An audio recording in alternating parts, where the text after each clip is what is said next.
Vatican voice എന്ന പ്രോഗ്രാമിലേക്ക് എല്ലാവരെയും വളരെ സ്നേഹത്തോടെ സന്തോഷത്തോടെ ഞാൻ സ്വാഗതം ചെയ്യുന്നു.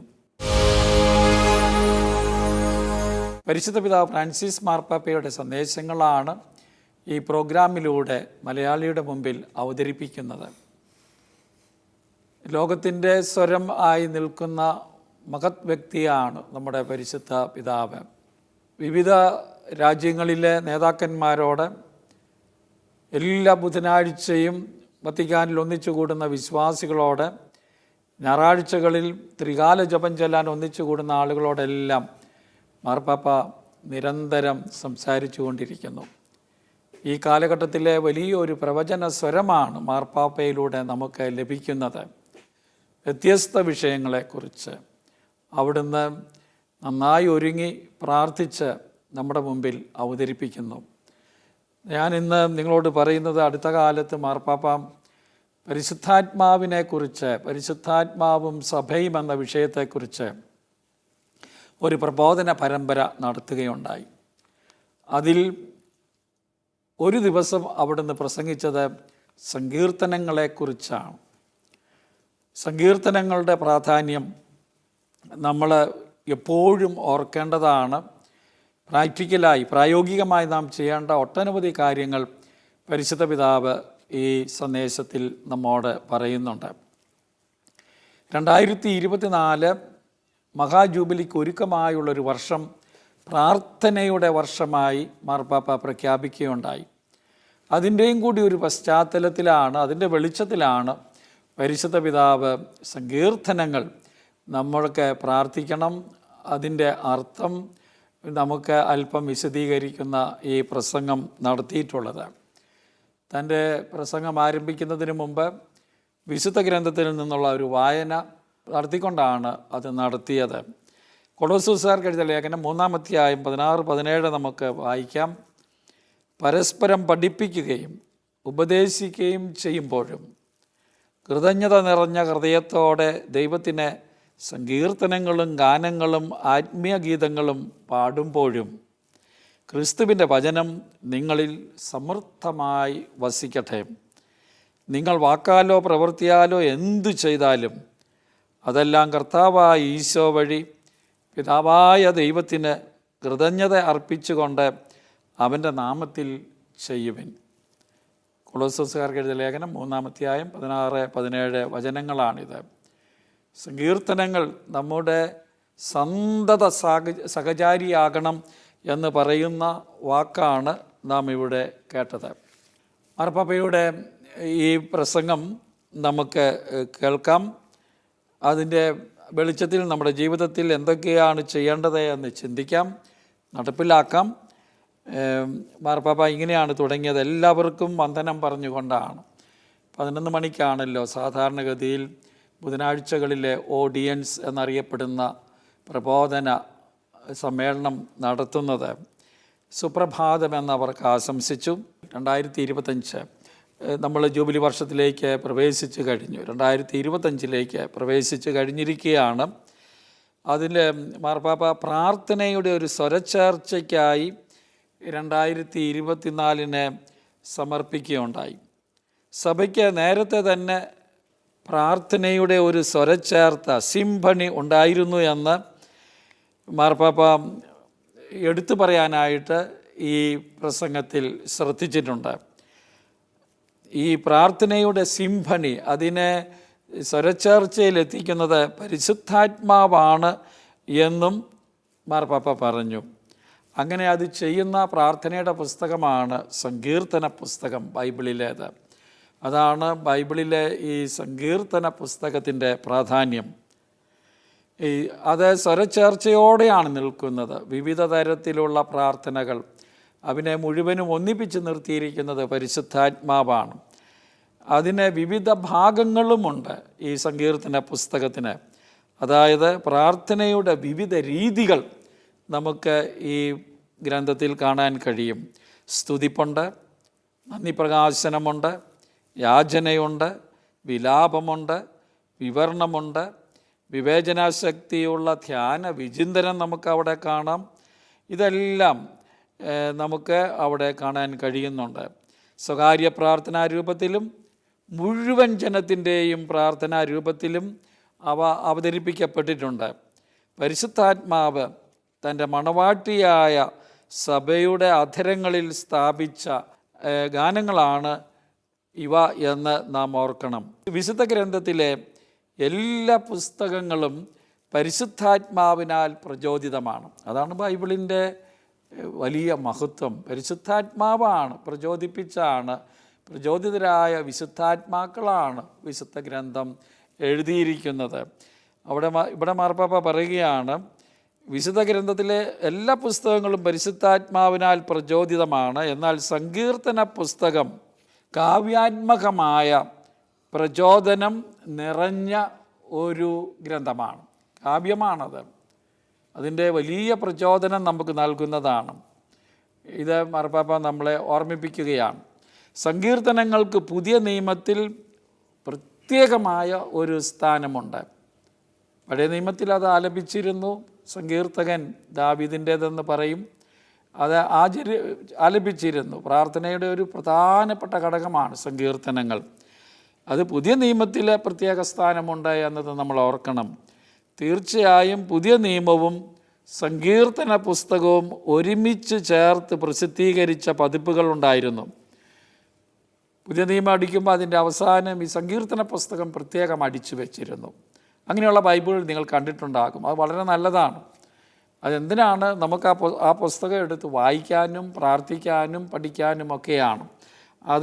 അതുകൊണ്ടാണ് ആ ബന്ധം നമ്മൾ കാണുന്നത്. ഇപ്പോഴും ഉണ്ട്, പല പുസ്തകങ്ങളിലുമുണ്ട്. എൻ്റെ മാർപ്പാപ്പ പറയുകയാണ്, തൻ്റെ മേശപ്പുറത്ത് ആരോ എനിക്ക് അയച്ചു തന്ന പുതിയ നിയമത്തിൻ്റെ ഒരു ഉക്രൈനൻ പതിപ്പാണ്. ഉക്രൈനിൽ നിന്നുള്ള ആ ഭാഷയിൽ എഴുതിയ ഒരു ബൈബിളാണ്. അതിൽ സങ്കീർത്തനങ്ങളും ചേർത്തിട്ടുണ്ട് എന്ന് പാപ്പ പറയുകയാണ്. നമുക്കുണ്ട്, ഇംഗ്ലീഷിലുണ്ട്, മലയാളത്തിലും ഉണ്ടായിരുന്നു, അധികമില്ലെങ്കിലും.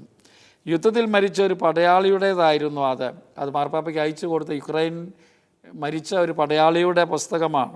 അദ്ദേഹം യുദ്ധരംഗത്ത് ഇത് ഉപയോഗിച്ചാണ് പ്രാർത്ഥിച്ചിരുന്നത് എന്ന് അത് വെളിപ്പെടുത്തുന്നു.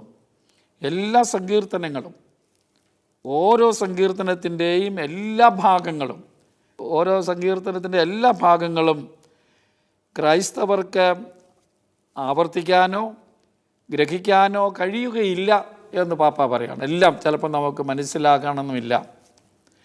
ആധുനിക മനുഷ്യന് പ്രത്യേകിച്ചും അത് മനസ്സിലാകണമെന്നില്ല. നമ്മുടെ ശൈലിയല്ല, നമ്മുടെ ഭാഷയല്ല, നമ്മുടെ ആലങ്കാരിക കാര്യങ്ങളല്ല അതിൽ നമ്മൾ കാണുന്നത്.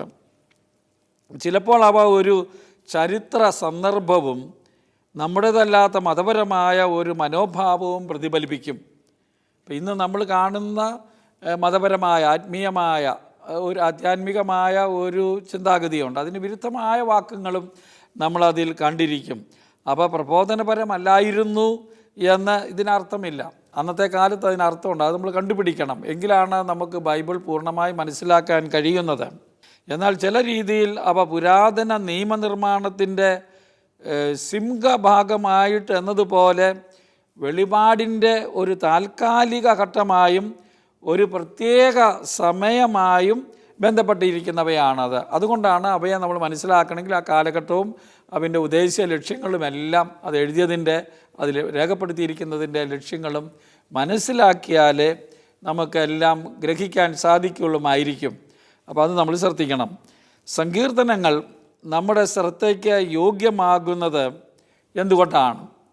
നമുക്ക് സങ്കീർത്തനങ്ങൾ പ്രധാനപ്പെട്ടതാണ്. അതാണ് മാർപ്പാപ്പ പറഞ്ഞു വരുന്നത്. അതെന്തുകൊണ്ടാണ്?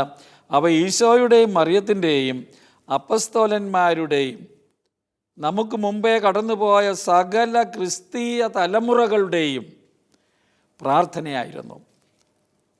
അതുകൊണ്ടാണ് അത് നമുക്ക് പ്രധാനമായിരിക്കുന്നത്. ക്രൈസ്തവർക്ക് സങ്കീർത്തനങ്ങൾ പ്രധാനമാണ്. ഇത് പഴയ നിയമത്തിലെ ഒരു പുസ്തകമാണ്. 150 അധ്യായങ്ങളുള്ള സങ്കീർത്തനങ്ങളുള്ള ഒരു പുസ്തകമാണ്. അത് നമുക്ക് പ്രധാനമായിരിക്കുന്നതിൻ്റെ കാരണം അത് ഈശോയുടെയും മറിയത്തിൻ്റെയും ജീവിതത്തിലുണ്ട്, അപ്പസ്തോലന്മാരുടെ ജീവിതത്തിലുണ്ട്, സകല ക്രിസ്ത്യ തലമുറകളുടെയും ജീവിതത്തിലുണ്ട്. അവരുടെ പ്രാർത്ഥനാ പുസ്തകമായിരുന്നു ഇത് എന്നതുകൊണ്ട് തന്നെയാണ്. അത് തന്നെ നമുക്കും ആകണം.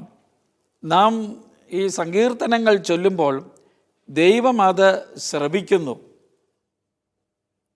നാം ഇന്ന് അത് ചൊല്ലുകയോ പാടുകയോ പ്രാർത്ഥിക്കുകയോ ചെയ്യുമ്പോൾ പുണ്യവാന്മാരുടെ ഐക്യമാകുന്ന മഹനീയമായ വാദ്യമേളങ്ങളോട് കൂടിയായിരിക്കും അത് നമ്മൾ ചെല്ലുമ്പോൾ ദൈവം ശ്രദ്ധിക്കുന്നത്. കാരണം അവരെല്ലാം പ്രാർത്ഥിച്ചിട്ടുള്ളതാണ്. പുണ്യവാന്മാരുടെ ഐക്യം, മരിച്ചുപോയ വിശുദ്ധരായ ആളുകൾ, ദൈവത്തോടെ കൂടെയായിരിക്കുന്നവർ, അവരും അത് ആലപിച്ചവരാണ്. അവരുടെ ആലാപത്തോടാണ് നമ്മളും ചേരുന്നത് എന്ന് പരിശുദ്ധ പിതാവ് ആലങ്കാരികമായി നമ്മോട് പറയുകയാണ്. എബ്രായർ ലേഖനം നമ്മൾ വായിക്കുമ്പോൾ കാണുന്ന ഒരു കാര്യമുണ്ട്. ഈശോ ഈ ലോകത്തിലേക്ക് വരുന്നത് സങ്കീർത്തനത്തിലെ ഒരു ലൈൻ ഹൃദയത്തിൽ സൂക്ഷിച്ചുകൊണ്ടാണ്. ഒരു വരി നമ്മൾ അതിങ്ങനെ വായിക്കുന്നു: ദൈവമേ, അവിടുത്തെ ഇഷ്ടം നിറവേറ്റാൻ ഇതാ ഞാൻ വന്നിരിക്കുന്നു എന്ന് പറഞ്ഞുകൊണ്ടാണ് ഈശോ ലോകത്തിലേക്ക് വരുന്നത്. എബ്രായർ ലേഖനം 10-ാം അധ്യായം 7-ാം തിരുവചനമാണത് എന്ന് നമുക്കറിയാമല്ലോ. ഇത് സങ്കീർത്തനമാണ്. സങ്കീർത്തനം 49 അവിടെ ഉദ്ധരിക്കുന്നത്. അപ്പോൾ ഈശോയുടെ ജീവിതത്തിൻ്റെ ആരംഭം വന്നിരിക്കുന്നത് പിതാവിൻ്റെ ഇഷ്ടം, ദൈവത്തിൻ്റെ ഇഷ്ടം നിറവേറ്റാനാണ് എന്ന് പറഞ്ഞിരിക്കുകയാണ്. ദൈവമേ, അവിടുത്തെ ഇഷ്ടം നിറവേറ്റാൻ ഇതാ ഞാൻ വന്നിരിക്കുന്നു. രംഗപ്രവേശം ചെയ്യുന്നത് മനുഷ്യാവതാരം ആ വാക്കുകളിലൂടെയാണ്. ഇനി ലൂക്കായുടെ സുവിശേഷം നമ്മൾ വായിക്കുമ്പോൾ കിട്ടുന്ന മറ്റൊരു മനോഹരമായ ചിത്രമുണ്ട്. മരണസമയത്ത്, ഈ ലോകം വിട്ടു പോകുന്നതിന് മുമ്പ് ഈശോ പ്രാർത്ഥിക്കുന്ന വാചകവും സങ്കീർത്തനത്തിൽ നിന്നാണ്. കുരിശിൽ സങ്കീർത്തനം പല വാചകങ്ങളും കർത്താവ് പ്രാർത്ഥിക്കുന്നത് നമ്മൾ കാണുന്നുണ്ട്. ഇത് പറഞ്ഞുകൊണ്ടാണ് പിതാവിൻ്റെ പക്കലേക്ക് പോകുന്നത്. പിതാവേ, അങ്ങയുടെ കരങ്ങളിൽ എൻ്റെ ആത്മാവിനെ ഞാൻ സമർപ്പിക്കുന്നു. ഈ വാക്ക് കുരിശിൽ കടന്നുകൊണ്ടുള്ള വാക്കാണ്. ഏറ്റവും അവസാനത്തെ വാക്കെന്ന് വേണമെങ്കിലും നമുക്ക് പറയാം. ലൂക്ക 23:46 നമ്മൾ അത് കാണുന്നത്. ഇത് സങ്കീർത്തനമാണ്. 31-ാം സങ്കീർത്തനം 6-ാം വചനമാണത്.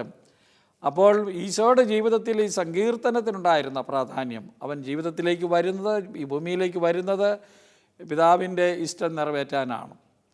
കടന്നു പോകുന്നത് എല്ലാം പൂർത്തിയാക്കിയാണ്. പിതാവേ, അങ്ങയുടെ കരങ്ങളിൽ എൻ്റെ ആത്മാവിനെ ഞാൻ സമർപ്പിക്കുന്നു. അതുകൊണ്ട് തന്നെ നമ്മുടെ ജീവിതത്തിലും, ക്രൈസ്തവൻ്റെ ജീവിതത്തിലും സങ്കീർത്തനം വളരെ പ്രധാനപ്പെട്ടതാണ്. അത് ഗൗരവപൂർവ്വം നമ്മൾ കാണണം. പുതിയ നിയമത്തിൽ സങ്കീർത്തനങ്ങളുടെ ഉപയോഗം സഭാപിതാക്കന്മാരും മുഴുവൻ സഭയും പിന്തുടരുന്നതാണ് നമ്മൾ കാണുന്നത്. വിശുദ്ധ കുർബാനയുടെ ആഘോഷത്തിലും യാമപ്രാർത്ഥനകളിലും അവയെ ഒരു സ്ഥിര ഘടകമാക്കി തീർത്തിരിക്കുന്നു. വിശുദ്ധ കുർബാനയിൽ സങ്കീർത്തനം, നമുക്കറിയാം, കുർബാനയുടെ വചനവായനയോടനുബന്ധിച്ച്, വചനധ്യാനത്തോടനുബന്ധിച്ച് സങ്കീർത്തനങ്ങൾ നമ്മൾ ആലപിക്കുകയോ ചൊല്ലുകയോ ചെയ്യുന്നുണ്ട്. എല്ലാ ലിറ്റർജിയിലുമുണ്ടത്. അതുപോലെ തന്നെ ക്രൈസ്തവൻ്റെ വലിയ പ്രാർത്ഥനയാണ് യാമപ്രാർത്ഥനകൾ. യാമപ്രാർത്ഥനകൾ വിവിധ യാമങ്ങളിൽ നമ്മൾ പ്രാർത്ഥിക്കുന്നതാണ്. നമുക്ക് രാവിലെയും വൈകുന്നേരമെങ്കിലും നമ്മൾ പ്രാർത്ഥിക്കും. രാത്രി 3 പ്രാർത്ഥനകളുണ്ട്, യാമപ്രാർത്ഥനകൾ. പ്രഭാത പ്രാർത്ഥന, നമ്മൾ സായാഹ്ന പ്രാർത്ഥന, പിന്നീട് സന്ധ്യാപ്രാർത്ഥന. ഈ പ്രാർത്ഥനകളിലെല്ലാം മുഖ്യമായ ഘടകം സങ്കീർത്തനങ്ങളാണ്. സങ്കീർത്തനങ്ങൾ നമ്മളെ പ്രാർത്ഥിക്കുന്നു. അതുകൊണ്ട് തന്നെ സങ്കീർത്തനങ്ങൾ പ്രധാനപ്പെട്ടതാണ് എന്ന് നമ്മൾ ഓർക്കണം. വിശുദ്ധ അംബ്രോസ് പറയുന്നു, വിശുദ്ധ ലിഖിതം മുഴുവൻ ദൈവത്തിൻ്റെ നന്മയാണ് നിശ്വസിക്കുന്നത്, പുറത്തേക്ക് വിടുന്നത്. വിശുദ്ധ ഗ്രന്ഥം മുഴുവൻ ദൈവത്തിൻ്റെ നന്മ നിശ്വസിക്കുന്നു. പ്രത്യേകിച്ച് സങ്കീർത്തനങ്ങളാകുന്ന മാധുര്യമേറിയ പുസ്തകം. അദ്ദേഹം പറഞ്ഞിരിക്കുന്നത് നോക്കിക്കേ, സങ്കീർത്തനങ്ങൾ അത് മാധുര്യമേറിയ പുസ്തകമാണ്. അവിടെ നമ്മൾ കാണുന്നു സങ്കീർത്തനങ്ങളുടെ മധുരമുള്ള പുസ്തകം എന്ന പ്രയോഗം. നമുക്ക് അദ്ദേഹത്തിനും സഭാപിതാക്കന്മാർക്കൊക്കെ എന്ത് ഇമ്പകരമായിരുന്നു ഈ ഗ്രന്ഥമെന്ന് മനസ്സിലാക്കുകയാണ്. നമ്മളും അത് സ്വന്തമാക്കണം. അതുകൊണ്ട് മാർപ്പാപ്പ പറയുകയാണ്, ഇടയ്ക്കിടയ്ക്ക് നിങ്ങൾ സങ്കീർത്തനങ്ങൾ വായിക്കുന്നുണ്ടോ, പ്രാർത്ഥിക്കുന്നുണ്ടോ എന്ന് ഞാൻ നിങ്ങളോട് ചോദിക്കുകയാണ്. പ്രാർത്ഥിക്കുന്നുണ്ടോ എന്നാണ് ചോദ്യം. നിങ്ങൾ വിശുദ്ധ ഗ്രന്ഥം എടുത്ത് ഒരു സങ്കീർത്തനം ചൊല്ലാറുണ്ടോ? മാർപ്പാപ്പ ചോദിക്കുകയാണ്. വിശുദ്ധ ഗ്രന്ഥത്തിലാണല്ലോ അത് കിടക്കുന്നത്, ഏറെക്കുറെ ബൈബിളിൻ്റെ മധ്യത്തിലാണ് അത് വരുന്നത്. പാപം ചെയ്തതിൽ അല്പം സങ്കടം അനുഭവിക്കുമ്പോൾ, പാപം നമ്മളെ സങ്കടത്തിലേക്ക് നയിക്കുന്നതാണ്. നിങ്ങൾ 50-ാം സങ്കീർത്തനം ചൊല്ലാറുണ്ടോ? മാർപ്പാപ്പ ഓരോ ചോദ്യങ്ങൾ നമ്മോട് ചോദിക്കുകയാണ്, ആത്മശോധനയ്ക്ക് വിധേയമാക്കുകയാണ്. നമ്മൾ പ്രാർത്ഥിക്കേണ്ടതാണ് എന്ന് പറയാനാണിത്. മുമ്പോട്ട് പോകാൻ നമ്മെ സഹായിക്കുന്ന അനേകം സങ്കീർത്തനങ്ങളുണ്ട്. ബുദ്ധിമുട്ടുകളിലും ക്ലേശങ്ങളിലും രോഗങ്ങളിലും പ്രതിസന്ധികളിലുമൊക്കെ നമ്മെ മുന്നോട്ട് പോകാൻ സഹായിക്കുന്ന ധാരാളം സങ്കീർത്തനങ്ങളുണ്ട്. നമുക്കറിയാം, പല പുസ്തകങ്ങളിലും അത് വേർതിരിച്ച് പറഞ്ഞിട്ടുണ്ട്. സങ്കടം വരുമ്പോൾ പ്രാർത്ഥിക്കേണ്ടത്, സന്തോഷം വരുമ്പോൾ പ്രാർത്ഥിക്കേണ്ടത്, രോഗമായിരിക്കുമ്പോൾ പ്രാർത്ഥിക്കേണ്ടത്, നിരാശയിലായിരിക്കുമ്പോൾ അങ്ങനെയുള്ള സങ്കീർത്തനങ്ങൾ നമുക്ക് പ്രത്യേകം എടുത്ത് അത് ക്രമീകരിച്ച് തരുന്ന ഗ്രന്ഥങ്ങളുണ്ട്. അപ്പോൾ അത് നമ്മൾ ഓർക്കണം. നമ്മളെ മുന്നോട്ട് പോകാൻ സഹായിക്കുന്ന ഒരു വലിയ ഗ്രന്ഥമാണ് സങ്കീർത്തന ഗ്രന്ഥം എന്ന് നമുക്ക് ഉപയോഗിക്കാം. പ്രാർത്ഥിക്കുന്ന ശീലം ഉണ്ടാക്കിയെടുക്കുക. സങ്കീർത്തനം ഉപയോഗിച്ച് പ്രാർത്ഥിക്കുന്ന രീതി ഞാൻ ഓർത്തിട്ടുണ്ട്. നമ്മൾ കത്തോലിക്കരേക്കാൾ കൂടുതലായി ഈ മറ്റ് സഹോദരങ്ങൾ, പ്രൊട്ടസ്റ്റൻ്റ് സഹോദരങ്ങൾ, അവരുടെ പ്രാർത്ഥനാ യോഗങ്ങളിലോ മീറ്റിങ്ങുകളിലോ ചെന്നാൽ ഒരു അവിഭാജ്യമായ ഘടകമാണ് ആദ്യം സങ്കീർത്തനം ആലപിക്കുക അവരുടെ പ്രാർത്ഥനയിൽ. അങ്ങനെ ഒരു വഴക്കമുണ്ട്. കാരണം അത് ആ പാരമ്പര്യം നിലനിൽക്കുന്നത് കൊണ്ടാണ്. നമ്മൾ ബൈബിൾ വായന കുറേയേറെ അവഗണിച്ച് കളഞ്ഞിരുന്നു കത്തോലിക്ക സമൂഹം. ഇപ്പോൾ നമ്മളുണ്ട്. പക്ഷേ അത് കുറേ കൂടി ശക്തമായി മുന്നോട്ട് കൊണ്ടുപോകാൻ സഹായിക്കുന്ന ഒരു കാര്യമാണ് ഈ സങ്കീർത്തന പുസ്തകം. നമ്മുടെ മീറ്റിങ്ങുകളിലൊക്കെ ഈ സങ്കീർത്തനം വായിക്കുന്ന ഒരു പതിവ് നമുക്ക് തുടങ്ങേണ്ടതുണ്ട്. ഉള്ളിടത്ത് കൂടുതൽ ശക്തിയോടെ കൊണ്ടുപോകേണ്ടതുണ്ട്. സങ്കീർത്തനം ഉപയോഗിച്ച് പ്രാർത്ഥിക്കുന്ന ശീലം ഉണ്ടാക്കിയെടുക്കുക, അതാണ് മാർപ്പാപ്പയുടെ വാക്ക്. അവസാനം നമുക്ക് ആനന്ദമുണ്ടാകും എന്ന് ഞാൻ നിങ്ങൾക്ക് ഉറപ്പ് തരുന്നു. ശക്തമായി പറയുന്നൊരു വാക്കാണത്. പക്ഷേ നമുക്ക് ഭൂതകാല പൈതൃകത്തിൽ മാത്രം ആശ്രയിച്ച് ജീവിക്കാൻ പറ്റില്ല. ഇങ്ങനെ പഴയ ഇങ്ങനെ പ്രാർത്ഥിക്കുന്ന പതിവുണ്ട് എന്ന് മാത്രം പറഞ്ഞതുകൊണ്ട് കാര്യമില്ല. സങ്കീർത്തനങ്ങൾ നമ്മുടെ പ്രാർത്ഥനകളായി മാറ്റേണ്ടതാണ് വളരെ അത്യാവശ്യം. ഒരർത്ഥത്തിൽ നാം സ്വയം സങ്കീർത്തനങ്ങളുടെ രചയിതാക്കളാക്കി തീർന്ന് അവയെ നമ്മുടേതാക്കി മാറ്റുകയും അവ ഉപയോഗിച്ച് പ്രാർത്ഥിക്കുകയും ചെയ്യണം. അതിനെ നമ്മുടെ സ്വന്തമാക്കണം. നമ്മുടെ ജീവിതവുമായി ബന്ധിപ്പിച്ച് അതിനെ അവതരിപ്പിക്കാൻ നമുക്ക് സാധിക്കണം. അതാണ് മാർപ്പാപ്പയുടെ നിർദ്ദേശം. അങ്ങനെ എഴുതപ്പെട്ടിരുന്നു സങ്കീർത്തനങ്ങൾ. ഞാൻ കണ്ടിട്ടുണ്ട്. ഞാനൊക്കെ സെമിനാരിയിൽ പഠിക്കുന്ന കാലത്ത് ആധുനിക സങ്കീർത്തനങ്ങൾ എന്ന പേരിൽ പുസ്തകങ്ങളുണ്ടായിരുന്നു. ബൈബിൾ അതിൻ്റെ മോഡലിൽ ഇന്നത്തെ മനുഷ്യൻ്റെ പ്രശ്നങ്ങളെ അവതരിപ്പിച്ചുകൊണ്ടുള്ള പുസ്തകങ്ങൾ, ആത്മീയ ഗ്രന്ഥങ്ങളുണ്ട്. അത് നമുക്ക് ബൈബിളായിട്ട് കാണാൻ പറ്റില്ല. പക്ഷേ അത് നമ്മെ അധുനാധുനീകരിക്കാൻ, ഇന്നത്തെ അവസ്ഥയിൽ അവതരിപ്പിക്കാൻ അത് നമ്മളെ പ്രേരിപ്പിക്കും എന്ന കാര്യമാണ് എടുത്തു പറയാനുള്ളത്. സങ്കീർത്തനങ്ങളുണ്ടെങ്കിൽ, അല്ലെങ്കിൽ ഹൃദയത്തോട് സംസാരിക്കുന്ന കേവല വരികളുണ്ടെങ്കിൽ അവയെ ആവർത്തിക്കുന്നതും ദിവസം മുഴുവൻ അത് ഉപയോഗിച്ച് പ്രാർത്ഥിക്കുന്നതും നല്ലതാണ് എന്ന് മാർപ്പാപ്പ പറയുകയാണ്. എല്ലാ കാലങ്ങളിലും ഉപയോഗിക്കാവുന്ന പ്രാർത്ഥനകളാണ് സങ്കീർത്തനങ്ങൾ. പ്രാർത്ഥനയായി രൂപാന്തരപ്പെടുത്താനാവുന്ന ഉത്തമ വാക്കുകൾ കണ്ടെത്താനാവാത്ത ഒരാവശ്യമോ ഒരവസ്ഥയോ അല്ലെങ്കിൽ ഒരു മനോനിലയോ അതിലില്ല. നമുക്കതിലെ എല്ലാം പ്രാർത്ഥനയാക്കി രൂപാന്തരപ്പെടുത്താവുന്നതാണ്. എല്ലാ വാക്കുകളും നമുക്ക് ആക്കി തീർക്കാൻ പറ്റുന്നതാണ്. മറ്റു പ്രാർത്ഥനകളെ പോലെ അല്ലത്. ആവർത്തനം കൊണ്ട് സങ്കീർത്തനങ്ങളുടെ ഫലപ്രാപ്തി നഷ്ടപ്പെടുന്നില്ല എന്ന് ഓർക്കണം. നമ്മുടെ കുർബാന അർപ്പണത്തിൻ്റെ കാര്യം പറഞ്ഞതുപോലെയാണ്, നമ്മൾ ആവർത്തിക്കുന്നതാണത്. വായനകളും മറ്റു കാര്യങ്ങളുമാണ് വ്യത്യസ്തമായിട്ട് വരുന്നത് എങ്കിലും നേരെ മറിച്ച് അത് വർദ്ധിക്കുന്നു.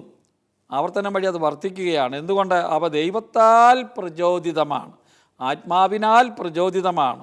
ഓരോ സമയവും വിശ്വാസപൂർവം അത് വായിക്കണം എന്ന് മാർപ്പാപ്പ നമ്മോട് പറയുകയാണ്. ഇതാണ് ഇതിൻ്റെ അകത്തെ പ്രധാനപ്പെട്ട കാര്യം. അതുകൊണ്ട് കുറേ കൂടി നമുക്ക് സങ്കീർത്തനങ്ങൾ നമ്മുടെ ദൈനംദിന ജീവിതത്തിൽ ഇടയാകണം. അത് മുഴുവനും കാണാതെ പഠിക്കുന്നതും നല്ലതാണ്. ഈശോയെ മാതാവ് അത് പഠിപ്പിച്ചിരുന്നത് കൊണ്ടല്ലേ കുരിശിൽ കിടക്കുമ്പോൾ പറഞ്ഞ പല വാക്കുകളും സങ്കീർത്തനത്തിൻ്റെതാണ്. അത് ഹൃദിസ്ഥമായി. എന്നെ കേൾക്കുന്ന നിങ്ങളോടുള്ള എൻ്റെ അഭ്യർത്ഥന, മാർപ്പാപ്പയുടെ ഈ വാക്കുകൾ ഞാൻ നിങ്ങൾക്ക് മലയാളത്തിൽ അവതരിപ്പിക്കുമ്പോൾ എനിക്ക് പറയാനുള്ളത്, നാം സങ്കീർത്തനത്തെ നമ്മുടെ പ്രാർത്ഥനാ പുസ്തകമായി സ്വീകരിക്കുകയും അത് നിരന്തരം സ്വന്തമാക്കുകയും ചെയ്യാൻ പരിശ്രമിക്കുക എന്നതാണ്. നാം പാപികളായതിനാൽ കുറ്റബോധമല്ലെങ്കിൽ ദുഃഖം നമ്മെ അടിച്ചമർത്താൻ ഇടയുണ്ട്. അപ്പോൾ നമുക്ക് ദാവീദിനോടൊപ്പം ഇങ്ങനെ ആവർത്തിക്കാം: ദൈവമേ, അങ്ങയുടെ കാരുണ്യത്തിനൊത്ത് എന്നോട് ദയ തോന്നണമേ. 51-ാം സങ്കീർത്തനമാണത്. സ്നേഹത്തോടെ ശക്തമായ ഒരു സ്വകാര്യ ബന്ധം പ്രകടിപ്പിക്കാൻ നാം ആഗ്രഹിക്കുന്നെങ്കിൽ നമുക്കിങ്ങനെ പറയാം: ദൈവമേ, അവിടുന്നാണ് എൻ്റെ ദൈവം, ഞാൻ അങ്ങയെ തേടുന്നു. ദൈവമായുള്ള ഒരു വ്യക്തിബന്ധത്തിലേക്ക് നയിക്കാൻ സഹായിക്കുന്ന വാക്കുകളാണ്. എൻ്റെ ആത്മാവ് അങ്ങേയ്ക്കായി ദാഹിക്കുന്നു. ഇല്ലേ, മനോഹരമായൊരു സങ്കീർത്തനമാണ്. ഉണങ്ങി വരേണ്ട ഭൂമി എന്ന പോലെ എൻ്റെ ശരീരം അങ്ങയെ കാണാതെ തളരുന്നു. സങ്കീർത്തനം 63 1-ാം വചനം അങ്ങനെയാണ്. അപ്പോൾ ഇതുപോലുള്ള മനോഹരമായ വാക്കുകൾ നമുക്കവിടെ കാണാം. ഞായറാഴ്ചകളിലും തിരുനാളുകളിലും കുർബാനയ്ക്ക് ശേഷമുള്ള ഗാനങ്ങളിൽ ആരാധനക്രമ സങ്കീർത്തനം കൂട്ടിച്ചേർത്തത് വെറുതെ അല്ല. അത് യൂറോപ്പിലൊക്കെ ലിറ്റർജിയോട് ചേർത്ത് വെച്ചിട്ടുണ്ട്. നമുക്കും അതുണ്ടാകണം. ഭയവും ദുഃഖവും നമ്മെ ആക്രമിച്ചാൽ 23-ാം സങ്കീർത്തനത്തിലെ അതിശയകാരിയായ വാക്കുകൾ നമ്മുടെ രക്ഷയ്ക്ക് എത്തും എന്നത് ഉറപ്പാണ്. ഇപ്പോൾ നോക്കിയേ, മാർപ്പാപ്പ നമ്മളോട് പറയുന്നു: കർത്താവാണ് എൻ്റെ ഇടയൻ, മരണത്തിൻ്റെ നിഴൽ വീണ താഴ്വരയിലൂടെ ഞാൻ നടന്നു പോയാലും ഞാൻ അവിടുന്ന് എൻ്റെ കൂടെയുള്ളതിനാൽ ഞാൻ ഭയപ്പെടുകയില്ല. അപ്പോൾ ഇത് ഉണ്ട്, എനിക്ക് തരണമേ, ഞങ്ങൾക്ക് തരണമേ എന്നിങ്ങനെ തുടർച്ചയായുള്ള നമ്മുടെ കേവല അഭ്യർത്ഥനകളായി നമ്മുടെ പ്രാർത്ഥനയെ ചുരുക്കുവാൻ സങ്കീർത്തനം നമ്മെ അനുവദിക്കുകയില്ല. വെറും ഇങ്ങനെ ചോദിക്കുന്ന യാചനാ പ്രാർത്ഥനകളല്ല. കർത്താവിൻ്റെ പ്രാർത്ഥനയിൽ നമുക്ക് പഠിക്കാം: അന്നേപ്പത്തിന് വേണ്ടി ചോദിക്കുന്നതിന് മുമ്പ് അങ്ങയുടെ നാമം പൂജിതമാകണമേ, അങ്ങയുടെ രാജ്യം വരണമേ, അങ്ങയുടെ ഹിതം സ്വർഗത്തിലെ പോലെ ഭൂമിയിലുമാകണമേ എന്ന് പറയുന്ന ഈശോയുടെ പ്രാർത്ഥനയിൽ നിന്ന് നമുക്ക് പഠിക്കാൻ സാധിക്കണം. ദൈവത്തിന് നൽകുന്ന മഹത്വം, ആരാധന, സ്തുതിപ്പ്, അതിനുശേഷമാണ് യാചനാ പ്രാർത്ഥനകൾ സത്യത്തിൽ വരേണ്ടത്. നമ്മിൽ കുറച്ച് മാത്രം ശ്രദ്ധ കേന്ദ്രീകരിക്കുന്ന ഒരു പ്രാർത്ഥനയിലേക്ക് നമ്മെ തുറക്കാൻ സങ്കീർത്തനങ്ങൾ നമ്മെ സഹായിക്കുന്നു, അല്ലേ? അതുകൊണ്ടാണ് സങ്കീർത്തനങ്ങൾ പ്രധാനപ്പെട്ടതാണ്. സ്തുതിപ്പിൻ്റെ, ആശീർവാദത്തിൻ്റെ, നന്ദി പ്രകടനത്തിൻ്റെ ഒരു പ്രാർത്ഥനയാണിത്. സകല സൃഷ്ടികളെയും നമ്മുടെ സ്തുതിപ്പിൽ ഉൾപ്പെടുത്തി അവയ്ക്ക് ശബ്ദം നൽകാനും ഈ സങ്കീർത്തനങ്ങൾ നമ്മളെ സഹായിക്കും. സങ്കീർത്തനത്തെപ്പറ്റി നമ്മൾ വായിക്കേണ്ടതിൻ്റെ പ്രാധാന്യത്തെക്കുറിച്ചുള്ള സുന്ദരമായ ഒരു സന്ദേശമാണ് മാർപ്പാപ്പ ഇവിടെ നൽകിയിരിക്കുന്നത്. അത് നമുക്കെല്ലാവർക്കും പാഠമാകട്ടെ, പ്രചോദനമാകട്ടെ, മുന്നോട്ട് പോകാൻ വഴിയാകട്ടെ. ഈ എപ്പിസോഡിലൂടെ അവസാനിക്കുന്നു. അടുത്ത എപ്പിസോഡിൽ പരിശുദ്ധ പിതാവിൻ്റെ മറ്റൊരു സന്ദേശവുമായി കാണാൻ സാധിക്കട്ടെ. എല്ലാവർക്കും എല്ലാവിധ മംഗളങ്ങളും നേരുന്നു.